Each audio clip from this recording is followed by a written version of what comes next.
What up, YouTube? It's Philan Speaks back for another video. This is a very pivotal time for the Philadelphia Eagles. We are in the aftermath of a very disappointing season. Disappointing loss to a team that we previously believed was a worse team than the Philadelphia Eagles. One can still argue man for man. The Philadelphia Eagles were the better team, so this was very disappointing. Actually, going into the game, the Eagles were the favorite. 3-point favorite, 2.5, something like that. On the road, and lost.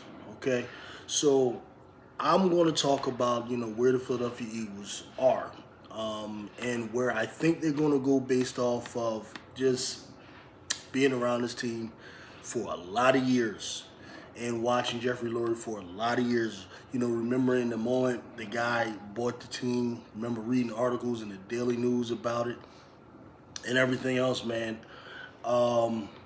Listen, if you're not down with, Philan Speaks Sports, man, please subscribe.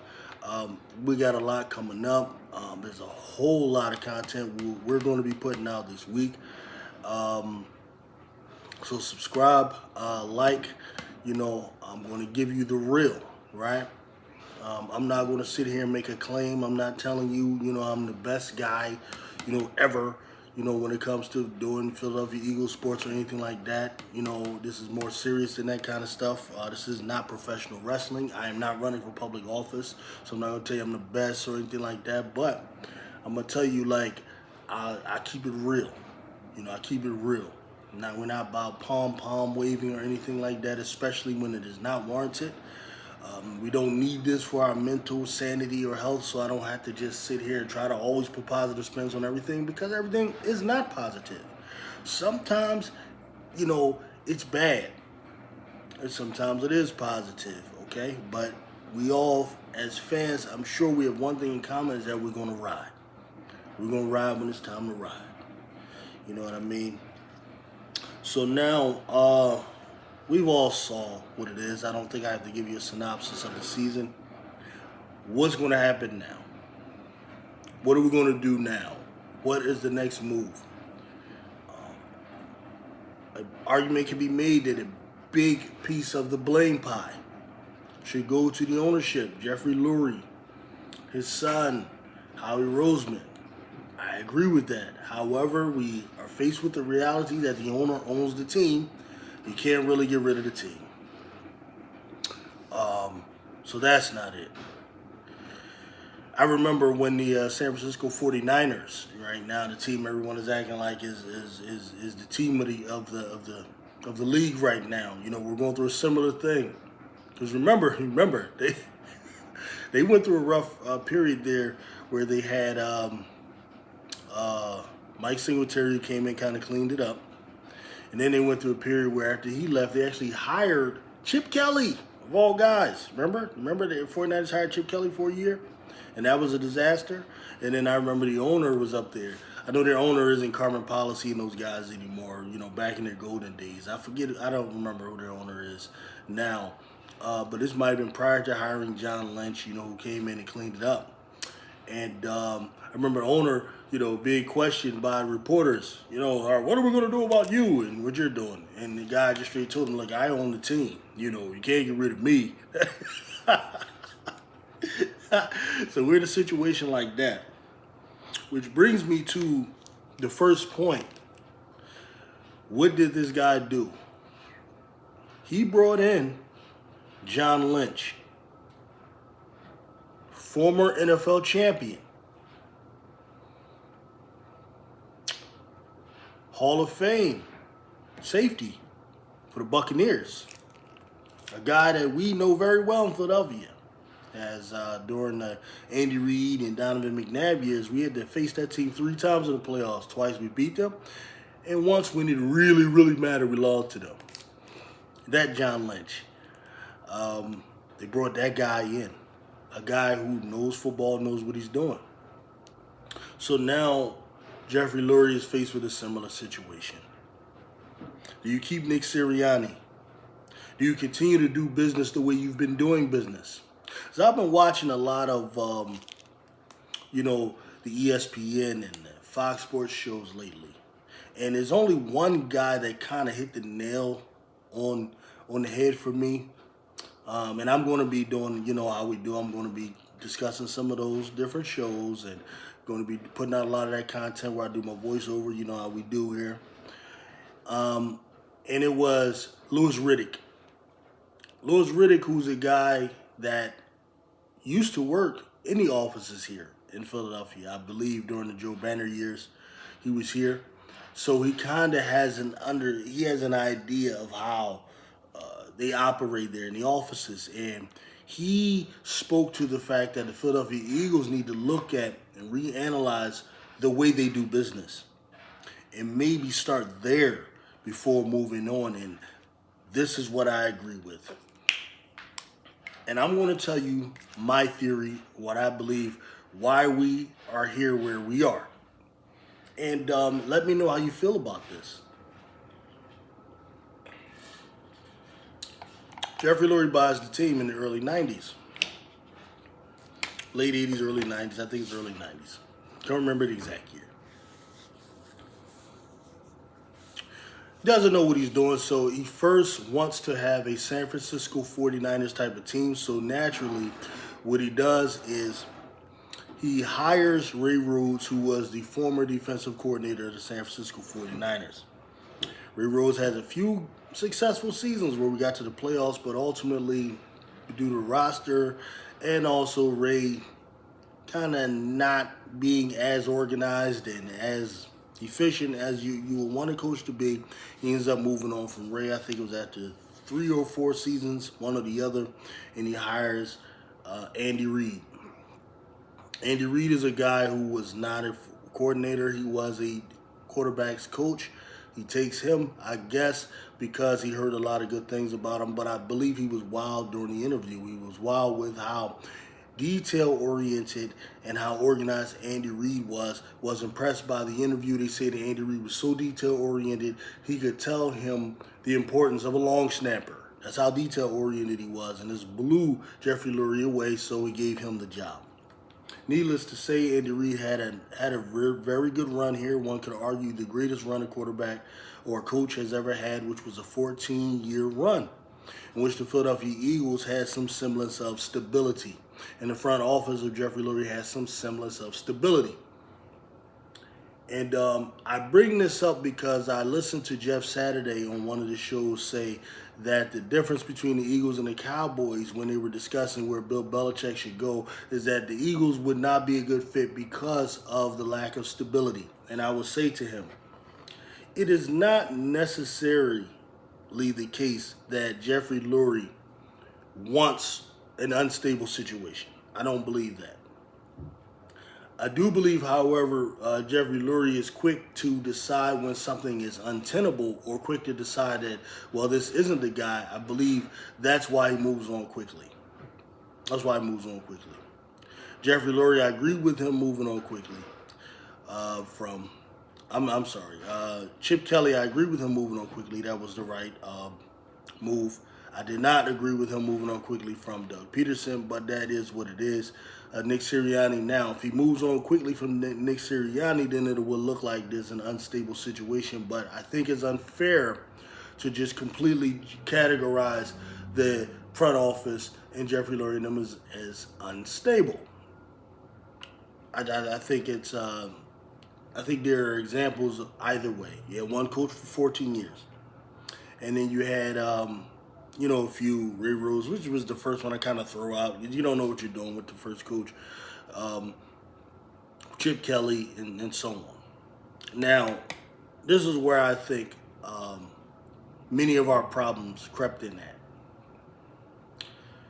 Andy Reid, for the most part, was a guy that after a certain amount of years, he became very powerful in the organization. I believe he had a lot of control. He had a lot of say over draft picks and so on. Initially, probably not. You had Joe Banner, but then I think Reid started to gain more of the trust of the owner and had more cachet than even Joe Banner. Okay, so for 14 years, this is what you had. This was stability. This was what people will call a good run. After Andy Reid comes Chip Kelly. Now, this to me was the origin of a number of the problems that we have today.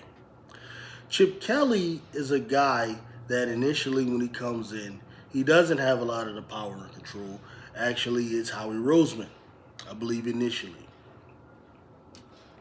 Somehow, Chip Kelly is able to finagle his way after, I believe, a successful 10-6 season to get more power. Once Chip Kelly gets more power, you have, after a 10-6 season and after a productive offensive year, you have the departure of Deshaun Jackson for reasons we still don't know of. There was a rumor he wanted more money just thrown out there by the media, wanted $10 million or something, unconfirmed. There's rumors of him dealing with, he was gangbanging, okay? Somehow slips into the to the media, to the press, unconfirmed. There's rumors about a whole bunch of other stuff, okay? I, on record, was one of the biggest critics of this move, Deshaun Jackson going. But if we really go back, and those who were there know, this was before social media, most of Eagles fans were on board with Chip Kelly. Matter of fact, there was a statement called, "In Chip we trust," even after he removed Deshaun Jackson. Okay? You get a departure. LaShawn McCoy, soon after. Okay? Then you get the whole situation with Jeremy Maclin getting messed up. Okay, I don't know if that was him getting rid of him. He was unwilling to pay the amount he wanted to pay, whatever. He ends up leaving. We end up getting Aguilar as a replacement. We end up replacing LaShawn McCoy with an overpaid Murray from Dallas.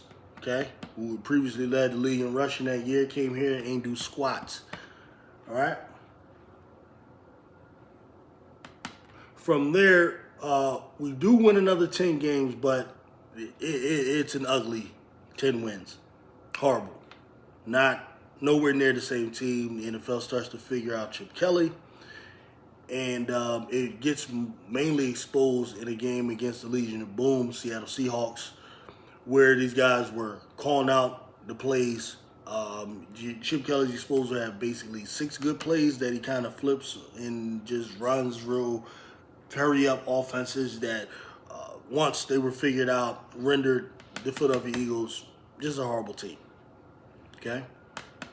Now, what was the problem in the Chip Kelly era? The Chip Kelly era was the Philadelphia Eagle front office allowing a coach to have power over pretty much everything with the owner staying out the way.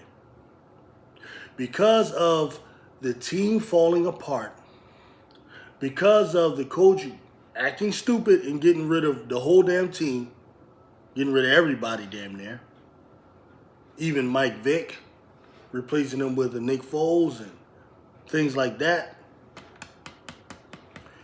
I believe Jeffrey Lurie took a turn in his philosophy, and that is that what he'll do is he will have a hand in decision making and not allow a coach to come in and completely undermine and destroy everything that was formerly built. This is what started us and got us to the Chip Kelly, or got us to the Jeffrey Lurie and Howie Roseman that we have now. That whole Chip Kelly ordeal. So now we have an owner who believes that the best way to run a franchise, right or wrong, he believes the best way to run a franchise is to have a collaborative effort on the part of the owner, the general manager, the coaching staff, probably to a lesser degree, and so on. This led them to looking for certain profiles of a coach. The type of coach they want is a guy that's not going to be headstrong, a guy that's not going to be inflexible, a guy that is not going to act like he kind of knows everything. He invented the game, and a guy and unwilling to listen to the owner, even though the owner doesn't know football like he might think he does, or the general manager who doesn't know football like you think he does, or the analytics department, whatever other departments that they have, and whatever people that they allow, because I don't know the details of all the collaborations, but Jeffrey Lurie has clearly stated that it is a collaborative effort. Okay? So they don't want to bring in a guy that is not going to buy into that, which now limits the coaching pool. And I think this is kind of where we are. This is how the Philadelphia Eagles ended up with number one Doug Peterson, who initially bought into this setup. And it worked out initially with Doug Peterson, okay? Year one, you throw that out. Year two, this is where Carson Wentz has that historic for Philadelphia Eagles quarterback season, MVP level season. Gets hurt, of course, culminates in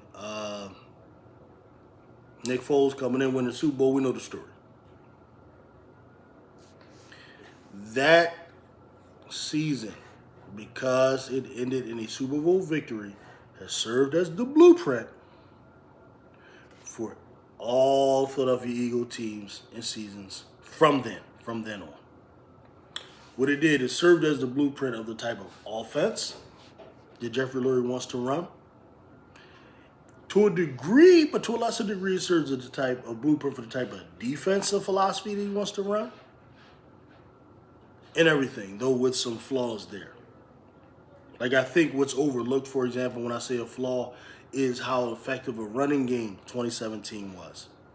I think sometimes Jeffrey Lurie overlooks that because he still is influenced by Andy Reid thinking when it comes to a running game. Andy Reid really, in his heart of hearts, doesn't want to run the ball. He wants to just pass. Okay, like if Andy Reid doesn't have to run, he won't. He runs because he has to, not because it's part of his philosophy or it's not the type of football he wants to watch. Okay, because he believes, I don't know, something is more entertaining about passing. He believes arena football, I guess, is more entertaining to look at than real football. Okay, than watching Barry Sanders. You'd rather watch just guys catch 10-yard passes and try to bring, whatever. I don't want to go into too much on that stuff. That stuff pisses me off. So I don't want to go in. I can go off on a tangent when it comes to that. But this is where we are. This is why our philosophy is what it is. This is why the front office is what they are. This is why they do what they do. Because they're affected by these occurrences. Now, what can we hope happens going forward? This is what I hope. I hope that Jeffrey Lurie learns a lesson from what we've experienced this year. But there's a couple of possibilities. Number one, he could still believe that this collaborative effort and this way that they go about it is still the best way, simply because last season the Philadelphia Eagles had one of the greatest years they ever had. Got to the Super Bowl, just came up short. So he could believe, oh no, this is still, the best way to go about it. However, something just went wrong this year. It could be written off as just a Super Bowl hangover. It could be written off as, whatever. Just a number of different reasons we could come up with what happened here. We could scapegoat the head coach. We could say the quarterback had an off year. We could just say maybe if we just had a better defense, it would have been different. Who knows? Who knows where they can go with it? What I hope they do is, I hope they are courageous enough and intelligent enough to reanalyze the whole shebang bang, starting with this whole idea of collaborative effort on the part of owner and general manager when it comes to football decisions, especially offensive philosophy, defensive philosophy, run-pass ratio, game planning, things like practice as well. And that's the other thing I meant to mention. I believe that this team was affected heavily by the unbelievable amount of injuries that was suffered during the the Doug Peterson years. All right, 2017 was the year the Eagles won, even though the Eagles suffered a tremendous amount of injuries there. But 2018 and 2019, a lot of people forget, because when people do analysts, most people don't analyze properly, in my opinion. Most people consider certain types of analysis excuses. The Philadelphia Eagles had over 13 starters. You only get 22 starters, okay? But they had 13 starters hurt, which had more to do with Carson Wentz's collapse, really more than anything else, was the amount of injuries that we had. If we can be real and keep it 100, okay, keep it 100 grand around here, they had too many injuries. They had either 11 different offensive line combinations, right, that they went through in that season. It was unbelievable how many players got hurt, okay, during that year. This was Jalen Hurts' starting year. Both starting wide receivers, Deshaun Jackson was constantly hurt, Alshon Jeffrey was constantly hurt, and then people offer things like, "Well, you're getting these older guys that get hurt, as if something in the heavens tells us that there's, this is written in a holy scripture that only older players get hurt and younger players don't." Like we were saying a lot of stupid things during that time.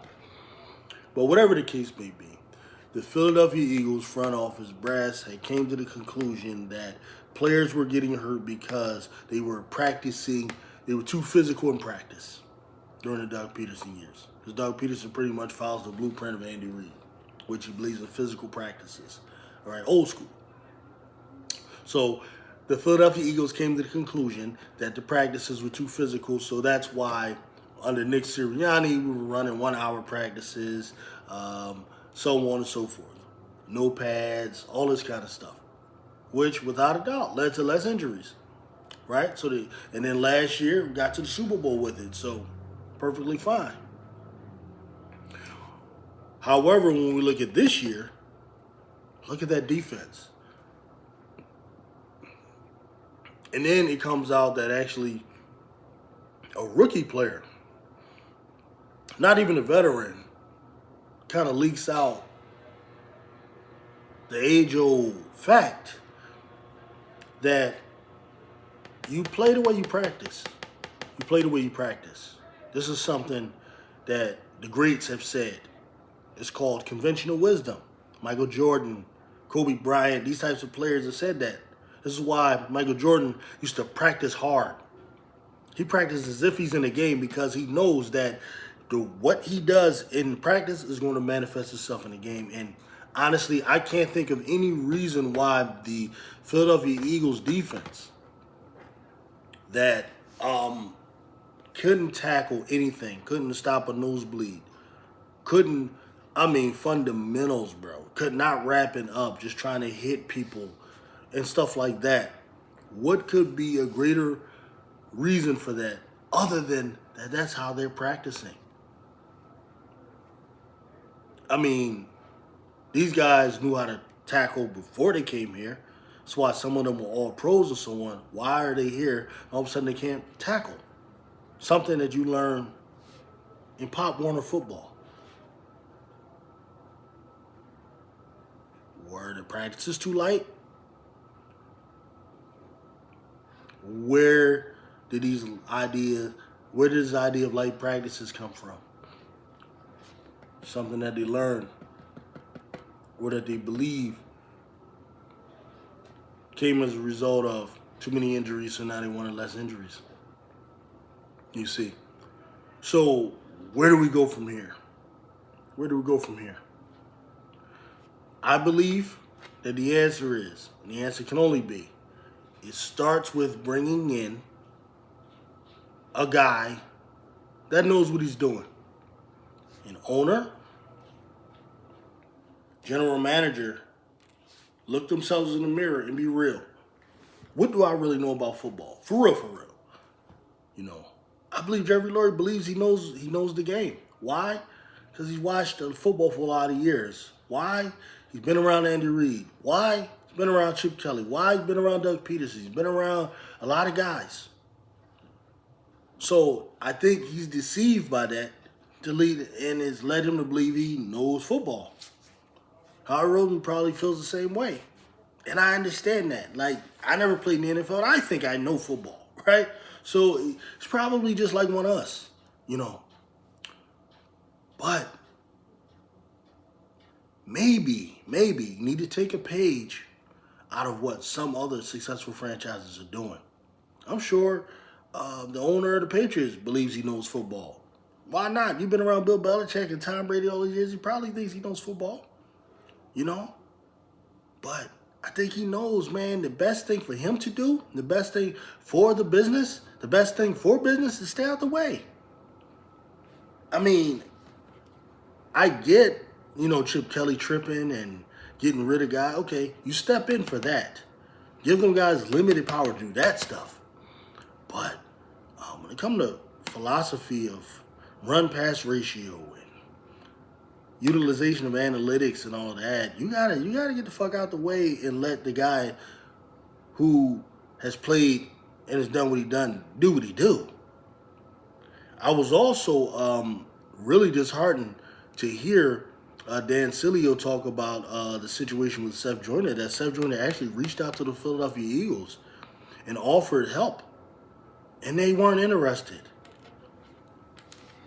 That's very, very, very, very disappointing.